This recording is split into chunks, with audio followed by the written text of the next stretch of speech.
Eu não sou médica, né? Eu sou farmacêutica, mas eu entendo que a gente tem que dar informações objetivas ao médico e ele vai te pedir alguns exames laboratoriais, ele vai fazer...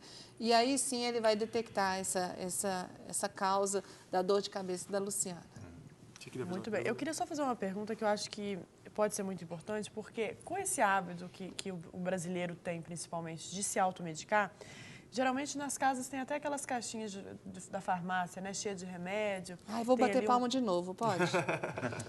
Pois é. A farmacinha. E às vezes tem a farmacinha ali, a pessoa vai comprando remédio para deixar, ela não olha a validade do remédio. Ai, me deixa responder, por favor.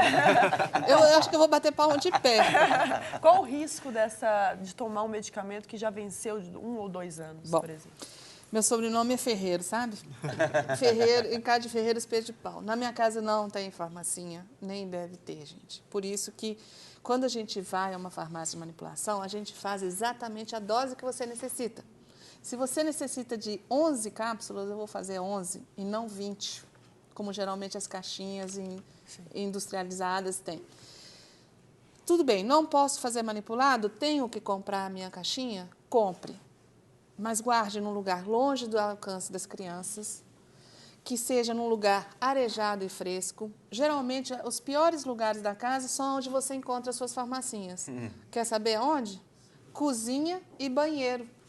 Eu estou mentindo? Vocês vão ver. Se Na você minha casa fica na cozinha, no armário, em cima da pia. Ótimo, pior lugar da casa. Sabe por quê? A cozinha é quente, porque tem forno. Geralmente é abafada, porque Deixa eu vocês só dar um recado aqui. O Kate, tira esse negócio daí e põe em outro lugar. Eu vou falar onde que é o lugar. Se você tiver que ter uma farmacinha, gente, tenha no lugar arejado. Onde é um lugar arejado? Quarto. Eu nunca vi numa casa um quarto que não tenha uma janela. A nossa fica no quarto aí, ó. Pelo menos. Né? Parabéns. Mais uma vez, palmas para ela. Se tiver que ter, então vamos lá. Se tiver que ter uma farmácia em casa, tenha no lugar arejado. Quarto. Aonde que tem que estar? No maleiro, ou seja, aquela parte do armário lá em cima. Porque se tiver crianças em casa, não vai ter acesso. Então, se tiver que ter, tenha no lugar. Aí ela fala de uma coisa muito importante, data de validade.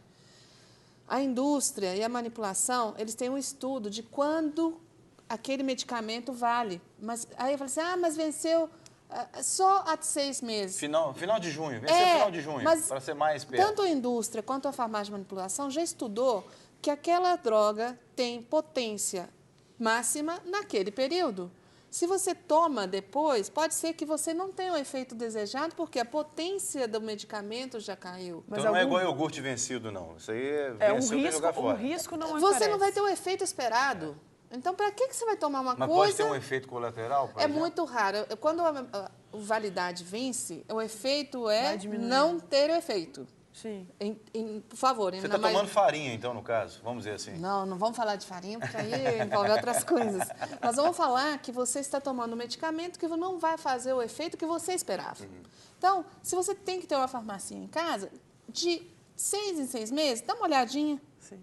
Dá uma olhadinha, jogou, expirou, vamos embalar. Aí tem um programa para se falar de medicamento vencido, onde se joga, né? Porque as pessoas têm um mau hábito de jogar na pia ou no lixo. Isso não é bacana, não é legal. Mas não vamos falar disso agora, senão o programa inteiro... Não, mas assim, em resumo, seria legal até o pessoal de casa saber aonde que se joga essa... E o que causa, né? Na farmácia onde eu trabalho, a gente tem esse problema de receber medicamento para poder... Porque eu tenho uma empresa que incinera. Ou seja, tudo que vence na nossa empresa, a gente não joga na pia, não joga no lixo comum, não vai para o aterro, porque nós temos um problema sério no Brasil que está se contaminando os lençóis freáticos. Então, com isso, a gente tem alguns rios que já têm níveis, né, de antibióticos. Porque as pessoas jogam o medicamento... Pelo menos o peixe, na hora que o anzol entrar na boca dele, não vai sentir dor nenhuma, né? Porque já está analgésico. Então, assim, é importante que o brasileiro comece a entender que aquilo não é para se jogar em lixo comum. Você já viu, muitos bancos têm um papapilha, você já viu? Tem o bateria de bateria. carro, Então, o pneu. pessoal já começou a entender que não é um lixo comum. Agora, com relação ao medicamento que, às vezes, as pessoas colocam na geladeira, principalmente antibiótico, aquele que vem um pozinho que você põe a água e aí você tem que mexer. Eu já vi que alguns é necessário pôr na geladeira, outros não. E se o cara bota o negócio na geladeira, se não for necessário pôr na geladeira, Gustavo? Afeta a composição do medicamento? Não, na caixa do medicamento, geralmente vem escrito Isso, a temperatura. E a maneira que deve ser estocado, né? Então, assim, o consumidor deve, sob inclusive orientação do próprio farmacêutico, quando comprar um medicamento, procurar saber a maneira dele ser estocado. Se não for estocado, como ela disse, então, assim, se precisar, mantém geladeira, mantém geladeira. Pois é, mas vamos supor que o cara investe. O cara não leu, alguém falou com ele, acha que tem que pôr na geladeira, ele põe na geladeira o que não precisa pôr ou deixa de pôr na geladeira o que tem que pôr. Afeta a composição? Talvez o segundo caso seja mais grave, né? Algo que deveria ficar resfriado e não fique. Agora, eu acho que é pouco provável de um comprimido que deve ser estocado em ambiente dentro da embalagem vai perder a atividade na geladeira. Uhum. E não é um hábito muito comum. O mais comum é a pessoa não guardar em geladeira o que precisava ser guardado em geladeira. Eu falo porque a gente tem criança em casa, então tem muitos esses medicamentos que vem o pozinho, que você põe a água e aí você sacode ali, vira um xarope, ou o que for, uma solução, e aí você tem que pôr na geladeira ou não. Tem até uma pergunta do telespectador que está na nossa tela agora, quer ver? Medicamentos, vai entrar na tela? Cadê? Vamos lá, mostrar. Foi. Medicamentos homeopáticos são realmente eficazes? Quem pergunta é Josiane Soares, de Betim.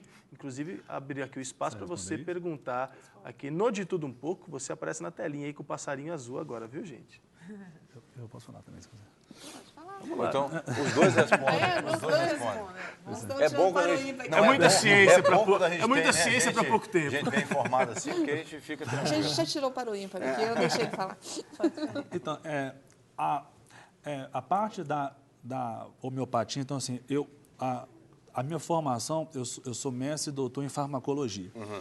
Então, para a farmacologia, a homeopatia, ela não é uma medicação que se busca inserir princípios ativos convencionais ali. Então, assim... Traduza um bom português. Português. Sem nenhuma bandeira contra a homeopatia, o fato é que existem ainda limitados trabalhos que demonstram que o princípio da cura pela homeopatia transita por ações farmacológicas. Não é somente o princípio ativo no medicamento que cura o paciente. Entendi. Então, existe o potencial que a gente chama grande de sugestão. Uhum. 60% do efeito analgésico de um comprimido, em muitos pacientes, é só pelo fato de estar tomando um comprimido. Isso é, você pega 1000 pacientes, divide 500 e coloca 500 tomando uma pílula que é de pó, uma farinha que não tem efeito nenhum, 500 tomando um medicamento, uma boa parte dos que tomaram farinha vão ter um efeito similar aos que tomaram o medicamento. Tá? É psicológico.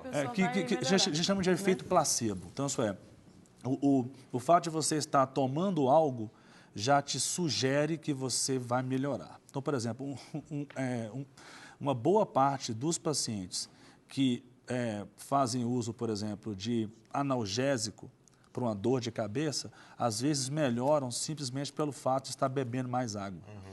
Então, assim, não é o próprio medicamento. Então, as correntes farmacológicas mais